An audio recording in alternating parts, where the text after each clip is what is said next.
Welcome to Noble Theory Podcast. Today's topic, nutrition and its impact on health. Man, where do we go, Jeff? How do we cover this in 40 minutes? Yeah. And if you get a little thirsty, I've got some high fructose corn syrup here. Ah, delicious. Excellent. Yes. Brought to you by Big Food. Big Food. Yes. I'm going to start by reading something that I think is going to launch us right into this thing. This is a print ad, I believe from the 40s or 50s, magazines and newspapers. And we'll put this up on the screen for you guys to see this visual that goes with it. And the ad reads like this.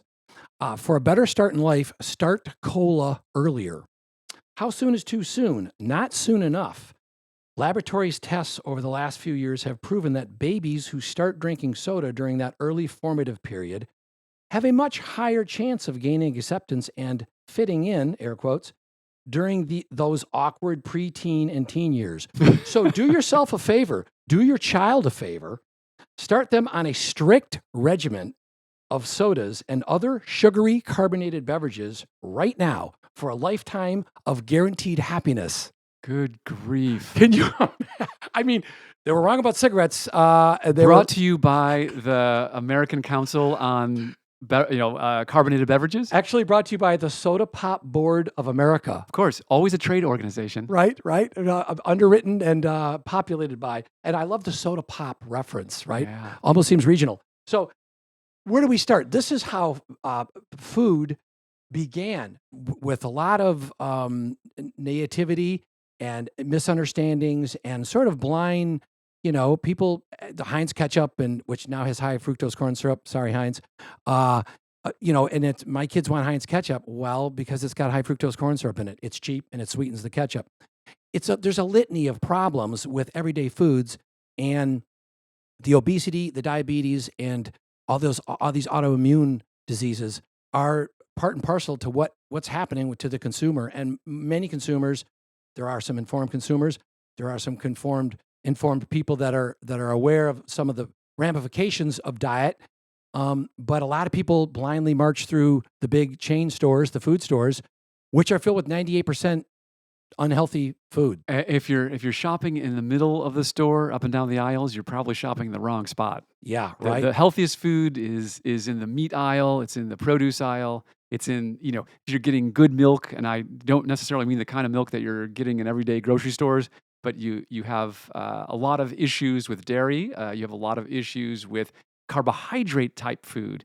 And I think we're going to explore some of that. Yeah, and the milk thing, great topic, by the way, just quickly mentioning A2 milk, which is the A2 protein. So a lot of people think they're lactose intolerant or that they have some sort of dairy allergy. And more likely than not, it's probably a intolerance to the A1 beta casein, which is a type of protein. Cow dairy milk has two primary types of protein in it. It's the alpha 1 or the alpha 2, A2 beta casein. And these come in different proportions in different cows. So just to be clear, Jeff, you're making the point that most dairy milk has A1 and A2. Yes, but most milk we get in the United States, just off the grocery store shelf, has a higher concentration of the A1 beta casein. And this A1 beta casein is not something that you see in nature so much. So if you look at almost any mammal, the milk that mammal produces is A2 milk. So, which is easier to digest. By the way, human mothers, they produce A2 breast milk. Their beta casein is an A2 beta casein.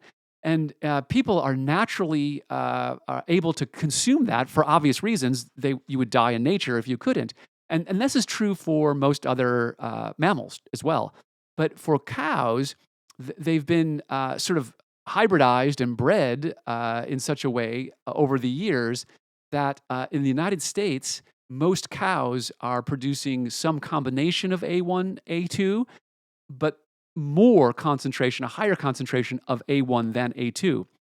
The other issue is that with A1, you have a style of cow that, A breed, a a type. breed of cow that is a more common breed today than would be Well, in much history. more common, right? 9 out of 10 In cows. history, the Jersey cow and the Guernsey cow breeds were the ones that were primarily used, and those cows produce a higher concentration of A2. So what's happened is that the sort of the sort of the cow husbandry world, dairy farmers, and agricultural scientists have become aware, starting I think in the 90s, about some of these issues between the A1 and the A2 beta casein, and they've been working on developing a pure A2 strain. And so you can get now a pure A2 strain. So if you have a combination strain, it might be an A1 slash A2 combination. But if you want a pure A2 Which you do. milk, which you do, Right. it's A2 slash A2. Which means that when you go to commercially, just saying quickly, retail, you're looking for something that's labeled A2 milk. There's an A2 milk company. That's a name. Well, that's a brand name, Yeah. but there's also so other dairies, Alexandra Dairy, they sell an A2, and I think It's kind of taken off. Yes, A2 slash A2. Well, because a lot of people thought they were lactose intolerant. So I am one of these people. I've had a lot of what I would consider dietary issues over the years that I've only very recently come to sort of square out, get sussed out, because I've kind of spent some time doing research, and it's complicated, the interactions. And so you've got to tease them out and find the source, the true cause of your dietary issue. So the A2, I've been feeding my kids A2 milk since they were little. After they got off breast milk, they went into A2 milk because shortly after that, because it became available in the United States. I don't know, 8 years ago, 10 years ago. So the benefits I had been reading about, though, had to do with acne. Kids who have this A1 style milk are more prone to acne. So is this true? I don't know. We'll find out. My kids are just now, one of them is just now getting to an age where we might start seeing that. So there are other health benefits, though, to having an A2 style milk. And in my case, who I thought was lactose intolerant, I took these lactase enzyme tablets. Well, they didn't do anything for me. And so then I just gave up dairy altogether. But I finally convinced You gave myself. up pizza? How did you give up pizza, Jeff? I was eating pizza, just a crust with sauce on it, and no cheese, right? That's not much of a pizza. But then I eventually gave up wheat for a reason that we'll talk about in a few minutes. Gluten. Yeah. No, it's not the gluten for me. Lectins, but we'll go into that in some detail. And gluten, but yeah. But for the milk, I'm now consuming. Here's a guy who I can just tell you straight out. If I'd have had a glass of standard milk 5 years ago, I'd have been in the toilet, within a few hours. Different podcast, Jeff. Different podcast. Sorry, but I would have been, and it would have been, So this A2 a bad really experience. brought you. There's really a new beginning for you. Like, and enjoy cereal and pizza. I'm enjoying rice-based cereals. I'm enjoying having just a tall glass of whole milk, and it's delicious, and I enjoy it. I'm having yogurt, A2 styled yogurt, and even sour cream. Yeah. So if I have a chili, I have sour cream. High in A2, lectins, but still. No, it isn't. The chili that we make is. Oh, I was thinking of chilies. Oh, sorry, my fault. No. Oh, yeah, chili. We have we make a lectin-free chili, or a nearly lectin-free. So let's chili. figure out how we got here. By the way, dairy generally is not necessarily a good. There's a huge dairy. The political movement behind the dairy industry. It's a very powerful lobby, and as all agricultural lobbies are in the United but States. particularly dairy. Yeah, you're right. I guess I could say, but particularly on all of them. Corn, but the and dairy, soy. yeah. Dairy is it's not really, the whole category of dairy is not necessarily the best stuff for you. It's hard to digest. A lot of people have trouble with it. It's high in animal fat. It's not necessarily a super smart food to eat, but people enjoy it. It's pizza. But I don't know. I'm not gonna. Push back? I don't know that I've done I don't know that I've done enough research to say that it is healthy for you. But I have done enough research to say that there's nothing that's unhealthy about whole fat milks. In moderation, whole fat dairy. I think you're right. Because what happens is when you eat something that is rich in fat, that fat prevents your body doesn't crave any more food. So you're not going after snacks. If you have a tall glass Obviously, of milk sure. for your snack, Yeah, you're getting ahead of us. You're exactly right. You're not going to go after other snacks. Same thing for This is why junk food. This is why you keep eating junk food, right? That's right, because you're starving. Yeah. You're done eating a bag of chips, you're still hungry. Milk is very nutritionally dense. So it has a very good Well, the A2 milk, protein. yeah, It's got very good. Now, I'm not saying all milk, just I'm talking about A2. Now, if you don't have a problem with A1, most people beta don't. casein, if you don't, a lot of people do. They don't know it. They don't realize it. Yeah. They have bloat or whatever, and they just cut back on dairy. But if you don't have a problem, then there's no reason you shouldn't have A1 milk. But a lot of people have a problem with A1 beta casein. And I think the A1 beta casein, in addition to the high milk sugar, lactose, is a big problem, because each of those alone cause problems for people, and together they may be working in tandem to cause digestive chaos. Absolutely. So let's step back for a fast. A great thing on the milk, and I think quickly, if people are looking for this A2 milk and haven't heard of it or haven't seen it, it is in the markets. It's in the stores now. It's literally labeled A2, and they've got the pictures of the two cows. It's out there now. It is. It should be available. They even have it at Costco, by the way. They have one brand. Kirkland's signature brand. Yeah, which is obviously, I don't think they own farms, but maybe. Yeah. Anyway, another podcast. So I've done a taste test on several of these, and my own personal favorite is the Alexandra A2. Yeah. I think Alexandra's in California. Yeah. And it's fantastic. They're in direct competition with the A2 company, which is so smart. They got the name A2. It's A2 Milk Company. It tastes better than the A2 brand, and it tastes better than the Kirkland. I think A2 seems bigger. It seems to me, for some reason, my perception that maybe it's their label. It's the emotion. They put the cows and the farm. Yeah, for sure. The grass on the thing, and the A2's got then that's even better. If you can get the grass-fed variants, and those are hard to get. Sometimes Whole Foods carries it. Sometimes a Fresh Market. Some of the bougie grocery stores. Sprouts. I've not seen the grass-fed Alexandra there. I don't know. I've seen a couple of when there's Zeal and there's now they have grass-fed, but it's not A2 at Sprouts that I've seen. Yeah, no, they got it in the clear plastic. It's hard to find. They only get a few of them, and they're gone. Yeah. All right, let's step back as to how did we get to where food, especially snack food, is just so nutritionally deficit. Well, we understand obviously snack food is, it's sort of engineered by design. It's a snack food, so it's packaged. It's got a long shelf life. That's a whole set of credentials for the food that are separate to this conversation. The thing to remember, or one of the most interesting things about when I was doing this research, is I stumbled on something which I think is just really a stunning statistic. The Doritos brand is a $5 billion a year brand. Imagine for a moment a snack food generating $5 billion. The NFL a few years ago, they were $7 billion. The NFL, that organization, Doritos is only $2 billion behind the NFL. I'm sure they sell Doritos at the NFL games, by the way. Get a bag of, LA Rams Doritos. Anyway. You needed then a beer to slosh those Doritos down. An A2 beer. Do you need an A2 beer? Gluten-free beer. We'll talk about that too. Stone Delicious, one of the best gluten-free beers. All right. So how do we get here? And I think stepping back for a second, quickly, historically, what happened to farming practices? How did we arrive at this point where theoretically right now, Jeff, a lot of even perceived health foods are not nearly as healthy as they used to be?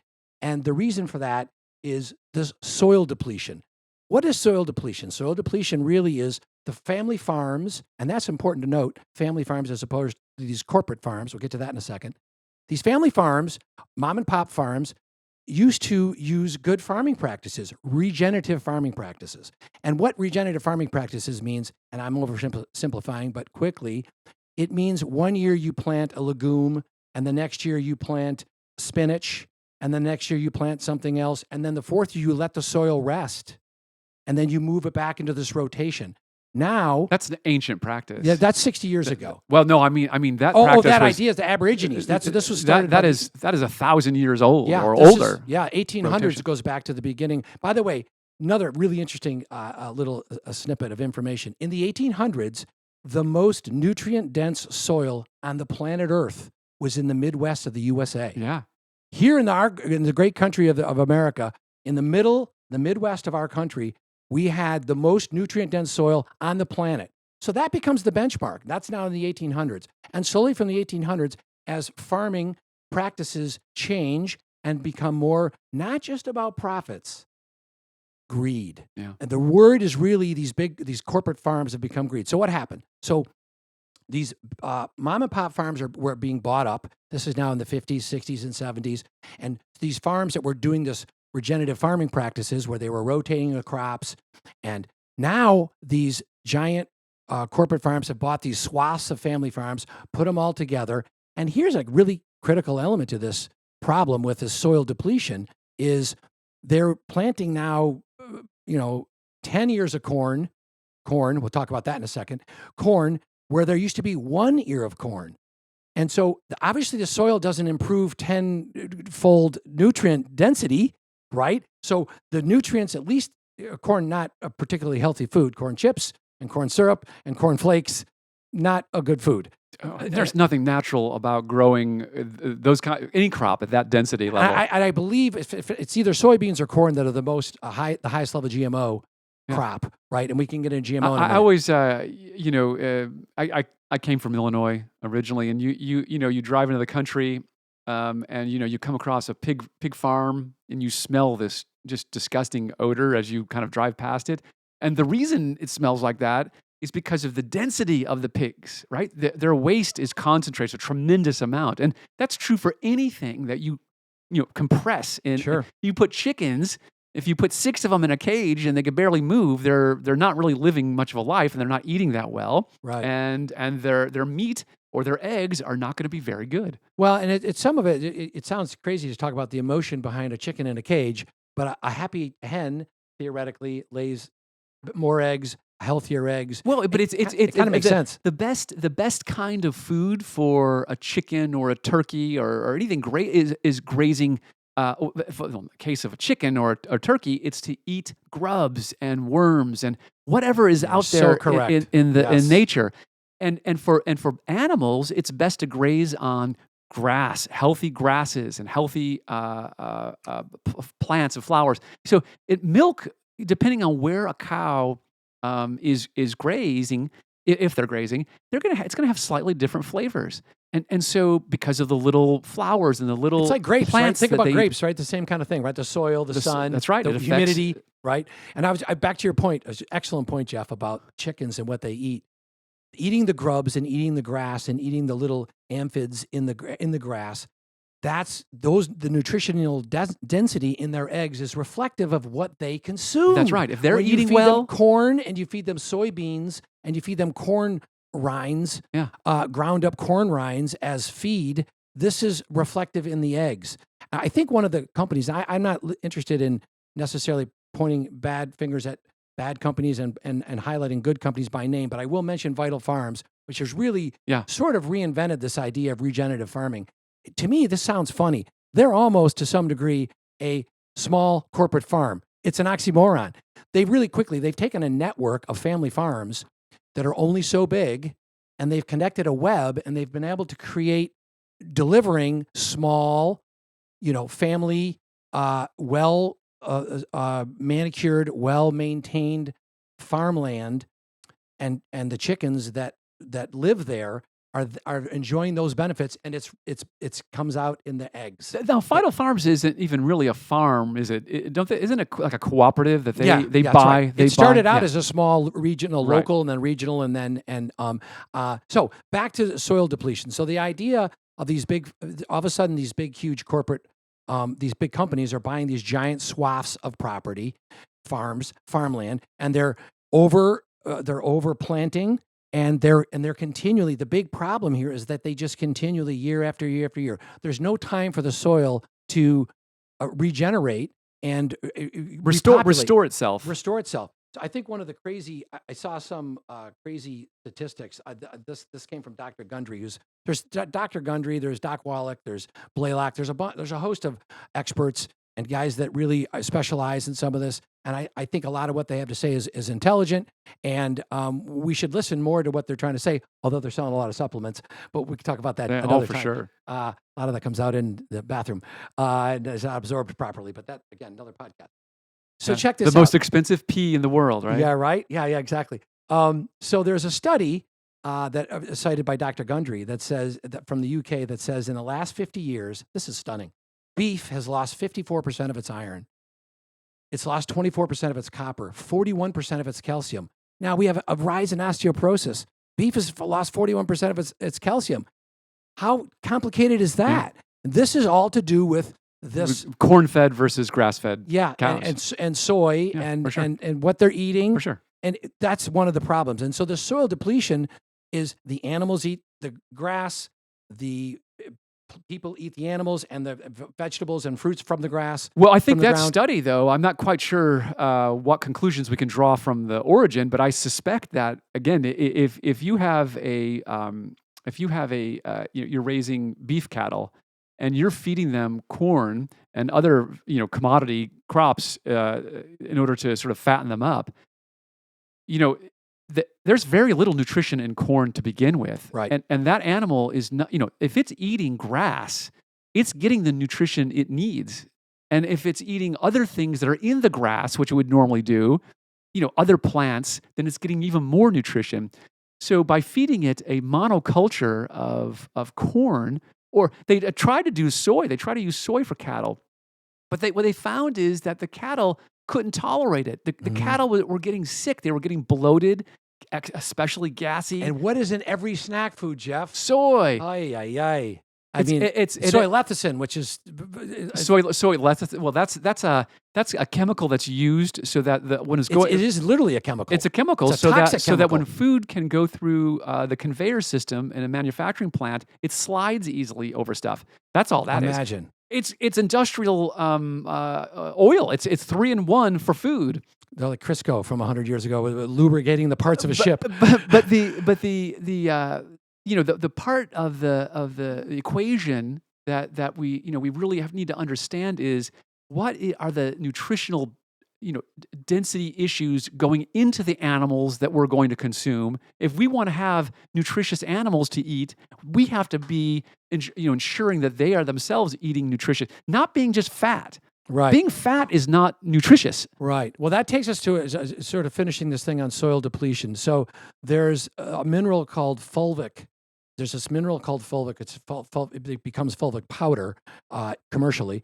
And it's really, in essence, it is the result of plants decomposing into the soil. What would that obviously do? That would regenerate, right? Well, apparently this fulvic mineral, which is critical to health, it's got 70 trace minerals in it. It's got amino acids. It's got antioxidants. It's one of the critical building blocks of good nutrition. And it's been depleted in most parts of the country and in many parts of the world. The fulvic value has dropped 90% in 80 years. Crazy amount, because the farms don't. So what does fulvic acid? What is it? The fulvic powder. It's an organic compound that is found in minerals. It is found in the soil, and it's from plants decomposing. And so once the plants decompose, the content of the plants, the nutritional contents of the plants, it goes down into the soil. Got it. That creates this sort of metabolic Substrate. mineral. Yeah, substrate. Thank you. And so this is one of the building blocks of good nutritional density in farming and in animals, is this fulvic mineral, the result of this decomposition, regenerating the soil from which they feed. So it's interesting. I'm going to bring up a little anecdote about decomposition. My brother had told me, this was years ago. It was a story, and he had heard or read about someone that left a McDonald's hamburger or cheeseburger. Oh, this is not going to go well, Jeff. I don't know if I got the stomach for this. Where's this going to go? And just left it like in a drawer or their trunk or something for a very long period of time. And there was no mildew or mold or anything else, no decomposition. After how long? Several months. So my brother decided he was going to conduct his own experiment. So he goes to McDonald's. He was going to get some food and eat McDonald's anyway. Are you calling and it his food? kids. McDonald's food? What's that? Are you calling McDonald's food? Oh, well, yeah, some people for the do. sake of this conversation. So he gets McDonald's. The kids want McDonald's. They go to McDonald's, and he gets an extra hamburger, and he brings it back home, and he puts it in a cupboard. He doesn't unwrap it. It's still in that waxy paper, and he puts it on the cupboard. Uh, this is a cupboard doesn't use much. Puts it there and leaves it there. He puts it there with the intent of leaving it for a long time, is what you're saying. So he finds a spot for it. Okay. He does. He leaves it there for almost a year until his wife finds out what he's doing. And they pull the hamburger out, and it's hard. It's lost its moisture, but it's embalmed, essentially. It has no decomposition at all. No mildew, no mold. Nothing has. How is that tried to possible? eat The preservatives? Well, it have to be something. The bread the thing looked just like it did when you bought it, except it wasn't soft anymore. Now it was very hard, very stiff. It lost all its moisture. So that's the problem with artificial things, preservatives and artificial chemicals in food, is that they make the food so that it won't be decomposed. So if decomposition is an important attribute or aspect of having healthy soil, the more chemicals you're putting on top of that soil, the less decomposition you're encouraging. Yeah, it's a great point, and this is part of the equation here, is that these big food companies obviously don't have the time because of greed, not just profit. Nothing wrong with making a profit, but it's really corporate greed where you're trying to just maximize your return in every category down to the nth percentage point. They don't have any time to let soil regenerate. They're just turning it over and over and over, literally turning the soil over and over and over, same spot next year, same, and they're growing soybeans and corn, soybeans and corn, soybeans and corn, stuff that's inexpensive to grow, stuff that's inexpensive to theoretically to harvest. And by the way, of two foods with some of the highest concentrations of lectins. Yeah. And let's talk about lectins. Sure. So lectins are a naturally occurring protein. And the protein structure itself binds. So we're talking about plant proteins or plant lectins. All animals have some lectins in us too. Everything has a lectin in it that's alive. But some lectins are toxic. And these toxic plant lectins are things that occur in soybeans, for instance, a lot of nuts. You talked about legumes before. So beans and pulses. Pulses are just dried beans. Fresh beans are beans and pulses are dried beans. Certain fruits are very high in lectins. Typically, things with the parts of the plant that have the highest concentrations of lectins are the seeds or the skins or the skins. Do we know what the reason lectins exist? Was there? Well, so there are some, there are lots of reasons why lectins exist, right? So they have a biochemical properties that are desirable for animals, but they also exist to act as a kind of a protection against being eaten. So if you are a plant and you're producing this lectin, a potato, a nightshade. Nightshades are very high. So nightshades are eggplant, tomato, peppers. Bell peppers particularly are bad. Mm-hmm. Tomatoes, and so these nightshades when you would eat them, the lectin would these proteins would bind to carbohydrates in whatever else you're eating, the sugar maybe else in the tomato, say, and it would prevent the bioavailability of that nutrients through the gut. So it could not pass through the gut wall. And so you would become bloated. Yeah. And this stuff would sit in your gut. Leaky gut, maybe. And it would ferment. So this is related in some sense. It's not the same. So high concentrations of lectins are not the same problem as the FODMAP foods. But FODMAP foods are these carbohydrates that are fermentable. They tend to ferment. And a lot of them are high lectin foods. And so this is just my theory that there's some relationship between the foods that are on the FODMAP list and the foods that are high in lectins. That fact that they don't get absorbed, malabsorption by the gut, and they ferment in the gut and cause the bloating and discomfort, diarrhea, and so forth. That would be related, a related issue. They're different though. So lectins, are like things like almonds, and you see Very high in lectins. almonds Yeah. in all kinds of processed foods, By the way, cashews, pumpkin seeds, loaded with lectins. very high levels of lectins. And so these are kinds of foods that you'll see in all kinds of products. For instance, a lot of energy bars are made with some kind of a nut. And nuts, the only nut that I know of that does not have high levels of lectins is a macadamia nut. I have a problem with lectins. Not everybody has a problem with lectins, but I do. And so I only eat macadamia nuts. I avoid bell peppers. I think the one type of almond with the skinless, the Marcona. No, I think all almonds are I think they're supposed to be lower because I heard that the lectins are in almond skin. Is what I've been yes, told. that's true. That's true. But my understanding is it's in the almond itself. I was going to mention, Jeff, and you should let me know your thoughts on this quickly. I think lectins cause two separate sets of symptoms. One is digestive issues. The other is inflammation. Yes. Which is these are two huge sources of problems.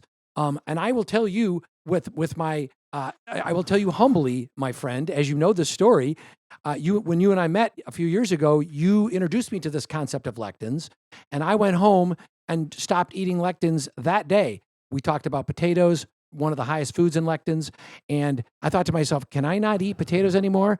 Well, when you realize the digestive issues and the inflammation issues, not eating potatoes is a great idea. When the inflammation is something that's not just in your organs, it occurs in your joints as well. And so a lot of people, like I had a lot of arthritic pain before I learned about lectins, and I stopped. I was always eating white potatoes. And I'm a tennis player. I'm active, and so I'd have arthritic pain, and I thought this is crazy.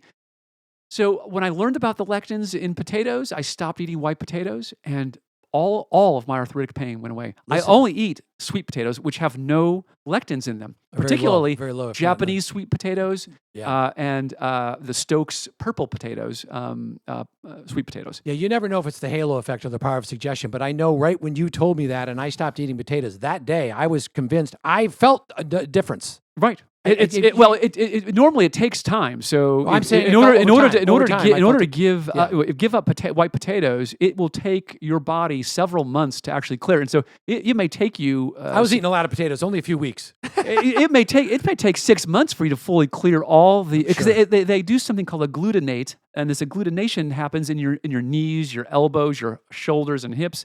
And that's where the There's pain. like an adhesion, you mean, kind of? Or Yeah, that's right, a clumping, kind of Yeah. a clumping, and so that's where those joints would be particularly affected by arthritic pain. So malnutrition, lectins, malnutrition because it prevents the absorption of the nutrients in the food you're eating from getting in because it binds to the carbohydrates. It prevents those carbohydrates and other food fats from getting into the gut. So you have malnutrition, you risk malnutrition. Poisoning, ricin is one of the most toxic substances on Earth, and it comes from the castor bean. It is derivative of the castor bean. If you turn castor beans into powder, you can make a concentration of ricin with them. And what does that tell you? Ricin's poison. Ricin is poison. It's so toxic that it was used in biological warfare by the Soviets in the Soviet Union. It was used by terrorists who put this ricin powder in envelopes and sent those envelopes to Mayor Bloomberg in New York in 2013 and to the Pentagon in 2018. And it was also used in 1978 by the Bulgarian Secret Service. They assassinated a dissident. His name was Georgy Markov, and they assassinated him by shooting a little dart at him or a little pellet into his leg from a distance, and it contained ricin. This is James Bond stuff. And he died several days later. They could not help him because of this is toxicity. lectin. All it was Toxicity a high concentration of lectins. So lectins can be very dangerous to your body, certain lectins.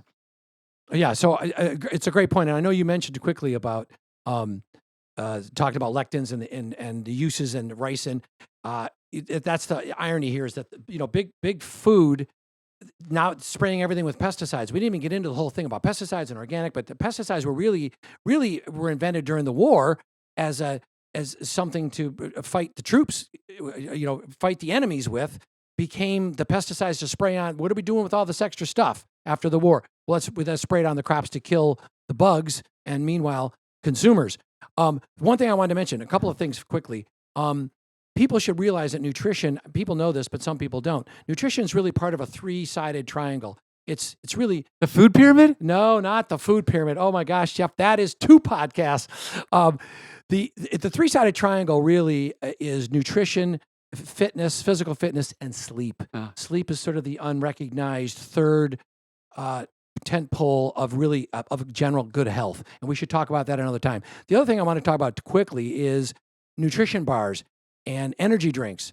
These energy drinks are a lot of them are not just unhealthy, are borderline scary, toxic, warning labels. Well, cancer feeds off of sugar. That's how it lives, and so the less sugar you have in your body, the less chance you're going to have for cancer to fuel itself. There's some of those energy drinks, those big canned energy drinks, Jeff, that have more sugar in it than you're supposed to have in an entire day, just in consuming the one drink. So I don't have any relationship with this company. I know nothing about it except that it's something that I've done some research and looked into. There is a line of drinks, supplement drinks, called Life Aid, and they have a whole line of them, and some of them have caffeine, some of them don't. But they have really, if you look at the nutritional supplemental levels of some of the stuff contained in them, they seem to be pretty legit. They've got nootropics in them, and if I'm saying that right, and some amino acids, and they've got some biotin, and they got a lot of really strong, and they're very carefully, supposedly meticulously, scientifically created. And so that's something to look at. If you're looking for an energy drink, look those guys up. Nutrition bars, I'm sorry to say 99% of them are junk. I found 2 that I think are pretty decent. One is called E-Bars, the lowercase E-Bars. It's made nearby here in Franklin, Tennessee. Now, was it grown in regenerative soil? That's an interesting question. Maybe. Some of it. I would give them the benefit of the doubt. And then lastly, there's a new bar out called Prima, Prima. I've only had a couple boxes of them. I bought them online. I have no relationship with the organization. It is beef-fed tallow, beef tallow, no seed oils, no sugar, and they taste delicious. When I have a craving for a snack, I go to a big glass of A2 milk, a hunk of steak, an egg. I try to eat just basic foods. Protein the more basic foods you eat, the better off you are. Protein is a building block for both muscle and brain power and brain matter. Super critical. Are we out of time? I think we're out of time. Please like and subscribe this content. We appreciate all the support, everybody. It's been great, and we're so appreciative. Thanks. Please subscribe. Thank you. Thanks, Jeff. Appreciate you, buddy. See you next time. Thanks.